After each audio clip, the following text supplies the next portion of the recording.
जयहरी एकादश स्कंध भाग 190. आजच्या भागात वेदांचं खरं स्वरूप नाथ महाराज आपल्याला वर्णन करून सांगत आहेत. मानवी जीवनात अनुभव आणि अर्थ या दोहोंना फारच महत्त्व असतं. पशूंचा अनुभव फार मर्यादित क्षेत्रात वावरतो. माणसाचा अनुभव मात्र जीवनाच्या अनंत अंगामध्ये पसरलेला आढळतो. त्याचप्रमाणे जो अनुभव येईल त्या अनुभवाचा अर्थ माणसाला समजतो. अशा अनेक अर्थांचा समूह माणूस ज्ञानरूपानं साठवून ठेवतो. अनुभवाची कक्षा अगदी क्षुद्र इंद्रियांच्या अनुभवापासून ते अगदी दिव्य इंद्रियातीत अनुभवापर्यंत पसरलेली आहे. या दोन टोकांमध्ये बसणारे सगळे अनुभव व्यक्त करण्याचं साधन म्हणजे मानवी भाषा. माणसाला येणाऱ्या अनुभवातील जो सार्वजनिकपणा आहे तो चिरंजीव असल्यानं ज्ञानमय असतो, तसाच तो शाश्वत असतो. वेदांमध्ये असं सर्वव्यापी अनुभव वर्णन करून ठेवले आहेत. म्हणून वेद ज्ञानस्वरूप असून चिरंजीव आहेत. शिवाय माणसाला येणारे अतींद्रिय अनुभव व्यक्त करण्यास कोणतीही भाषा अपुरी पडते. तरी पण वैदिक ऋषींनी आपले आध्यात्मिक अनुभव सुरेख भाषेमध्ये घालून ठेवलेले आहेत.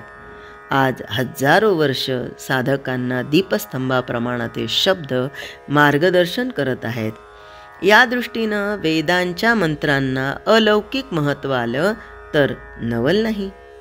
शिवाय भाषेचा उगम प्रत्यक्ष आत्म्यापासूनच होत असल्यानं आणि वाणीशिवाय मानवी संस्कृती लटकी पडली असती, म्हणून वेदांनी प्रथम वाणीचा विचार केला. त्या दृष्टीनं देखील वेदांना अनन्यसाधारण महत्त्व आहे. कर्मकांड, उपासनाकांड आणि ज्ञानकांड व्यवस्थितपणे मांडून वेदानं चित्तशुद्धीच्या द्वारा ब्रह्मस्वरूप होण्याचा मार्ग जीवाला दाखवला. सगळ्या ठिकाणी परमानंद स्वरूप आत्मा भरलेला असून आपल्याला दिसणारे भेद अंतिमदृष्ट्या खरे नाहीत. म्हणून भेदबुद्धीच्या पलीकडे जाऊन ऐक्यज्ञानानं परमानंद भोगावा हाच वेदाचा खरा अर्थ आहे. परंतु हा अनुभव घेण्याचा अधिकार थोड्याच लोकांच्या अंगी असल्यानं सामान्य माणसासाठी वेदानं प्रवृत्ती मार्ग सांगितला. प्रवृत्तीत देखील निवृत्तीचं बीज मात्र त्यांनी पेरून ठेवलेलं आहे. शब्दाच्या दृष्टीनं वेद प्रगट असला तरी अर्थाच्या दृष्टीनं तो अत्यंत गूढ आहे.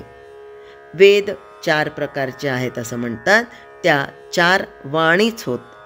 परमात्म्य स्वरूपात नादाचं जे पहिलं स्फुरण होतं ते ओंकार स्वरूप असतं. तिथे घोष मात्र सूक्ष्म प्राण असून त्याला परावाणी म्हणतात. तोच नादयुक्त प्राण अंतःकरणात स्फुरण पावला म्हणजे त्याला पश्यंती वाणी असं म्हणतात. ती विवेक लक्षण स्वरूप आहे. नाभीपासून कंठापर्यंत नादानं घुमणारी जी वाणी ती मध्यमा होय. अकार, उकार आणि मकार मिळून प्रत्यक्ष स्वरवर्णयुक्त जो ओंकार उच्चार हा प्रगट होतो ती वैखरी वाणी होय. वैखरी वाणीच्या अनंत शाखोपशाखा असून त्यांना मर्यादा नाहीत. वेद देखील तसाच अमर्याद आहे. वास्तविक सगळ्यांच्या अंतःकरणात भूमारूपानं म्हणजे व्यापकपणे राहणारे आत्मतत्व अपरिच्छिन्न आहे. अर्थात त्याचं चिन्ह म्हणून घोषरूपानं असणारा अत्यंत सूक्ष्म प्रणवनाद म्हणजेच खरा वेद प्रत्येक प्राणीमात्राच्या हृदयात स्वतः सिद्धच आहे. सकाम बुद्धीनं बहिर्मुख झालेले लोक निजानंद स्वरूपी प्रणवाला विसरून हीन कर्म करतात. आणि बघा, आपण सकाळी उठल्याबरोबर जसे उठलो तसंच बसायचं आणि शांत मनाने फक्त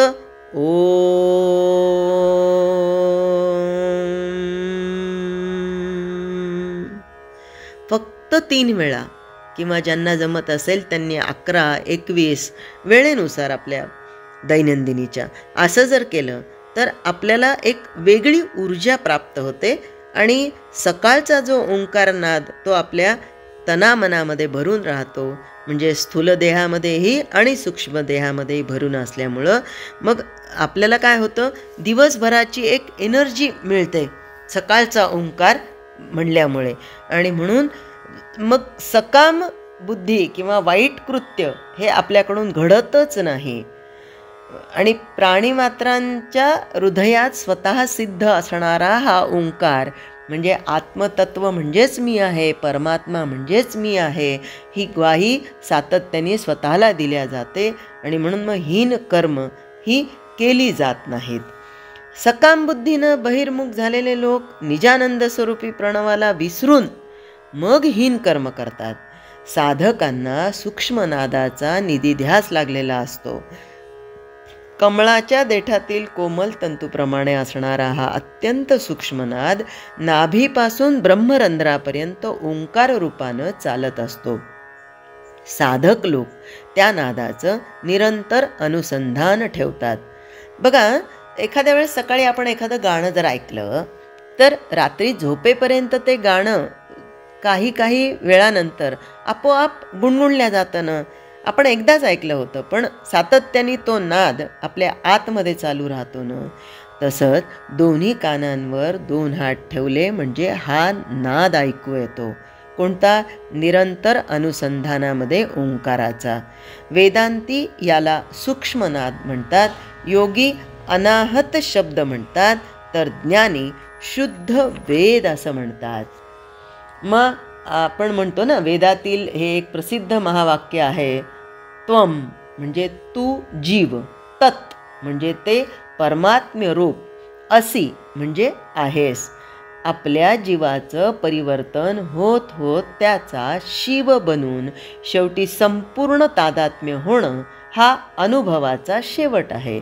त्याचं थोडक्यात वर्णन नाथ महाराज इथे करतात ते असं की निर्विकार शुद्ध ब्रह्मात मी ब्रह्म आहे असं स्फुरण उदय पावतं, ते ओंकाराचं मूळ स्वरूप होय. म्हणून ओंकाराला एकाक्षर ब्रह्म असं म्हणतात. हा ओंकार आपल्या स्वभाव धर्माप्रमाणे जेव्हा सप्राण होतो म्हणजे सचेतन होऊन वावरू लागतो तेव्हा त्याला हिरण्यगर्भ म्हणतात. हाच छंदोमय वेदमूर्ती होय. हिरण्यगर्भ मोठा ऐश्वर्य संपन्न असून त्याची शक्ती अचिंत्य आणि अनंत आहे.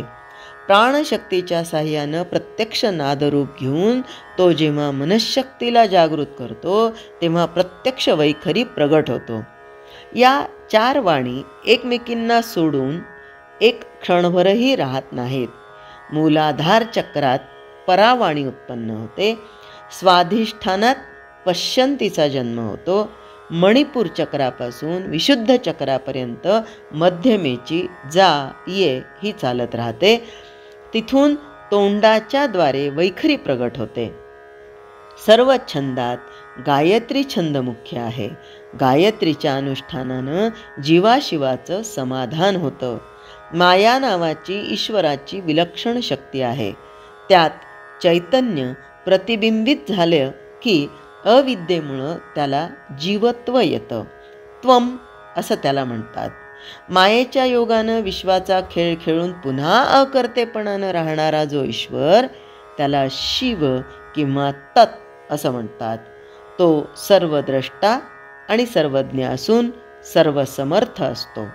जीवानं शिवाला शरण जाऊन आपलं सर्वस्व अर्पण केलं म्हणजे जीवाचं अज्ञान आणि शिवाचं ज्ञान बाजूला सरून दोघांचं सामरस्य होतं. तत्त्वमसी या वाक्यानं या समाधान रूप साम्य रसाचं वर्णन केलं आहे. त्या अद्वैतानुभवात द्रष्टा आणि दृश्य, ध्याता आणि ध्येय, ज्ञाता आणि ज्ञेय सगळं विरून जातं. तिथे वेदाला तरी ठाव कुठला मिळतो? कळसूत्री भावली घेऊन तिचं मुंडन केलं तर तिच्या डोक्यावर पुन्हा केस उगवत नाहीत. त्याचप्रमाणे जीव शिव झाल्यावर वेदाला जागा उरत नाही. हा अनुभव सद्गुरूची पूर्ण कृपा झाल्यावर आपोआप होतो. आणि म्हणूनच सद्गुरू कृपेनंतर परत काही साध्य करायचं शिल्लक राहत नाही. पण त्यासाठी आधी आम्हाला हे समजलं पाहिजे की तेवी अतिमोह ममता भ्रांते. आम्हाला कशाचं विस्मरण असेल, आत्मस्वरूपाचं विस्मरण पडलं की मग तिथं मोह ममता ही निर्माण होते. तेवी अतिमोह ममता भ्रांते अज्ञान निद्रा सबाह्य व्याप्ते जवळिल्या न देखोनी माते पडिले महागर्ते तमामाजी. मग आम्ही काय करायचं तर आम्हाला या अध्यायातून हे समजून घ्यायचं, कर्मकांड उपासना ज्ञान, कर्मकांड उपासना ज्ञान इही त्रिकांडी वेदू आपण चित्तशुद्धीद्वारा जाण ब्रह्मसंपन्न जीव करी, ब्रह्मसंपन्न जीव करी. आणि ज्याला सद्गुरूची कृपा प्राप्त होते त्याला ब्रह्मसंपन्नता प्राप्त होते. म्हणजे जीव शिव ऐक्य हे आपोआप घडतं. त्यासाठी वेगळेपणाने काही प्रयत्न करायची गरज नाही. सद्गुरू कृपेने सांगितल्याप्रमाणे नामस्मरण आणि जे धर्म दिलेला आहे, जो स्वधर्म दिलेला आहे वेदांनी, त्या स्वधर्माचरणाने जर आपण चाललो तर आचरण शुद्ध असल्यावर भाव शुद्ध होतो आणि वैखरी मग मध्यमा पश्यंती परावाणीपर्यंत पोहोचता येतं आणि जीव शिव ऐक्य साधता येतं. जय हरी. स्तोत्र मंत्र संपूर्ण भगवद्गीता, एकनाथी भागवत आणि श्रीमद भागवत कथा नित्य ऐकण्यासाठी आणि त्याचबरोबर डोहाळे, पाळणे, उखाणे आणि खास महिलांसाठी किचन टिप्स हे ऐकण्यासाठी माझ्या या चॅनलला आपण अजून सबस्क्राईब केले नसेल तर एकदा नक्की सबस्क्राईब करा आणि हो, लाईक व शेअर करायला विसरू नका.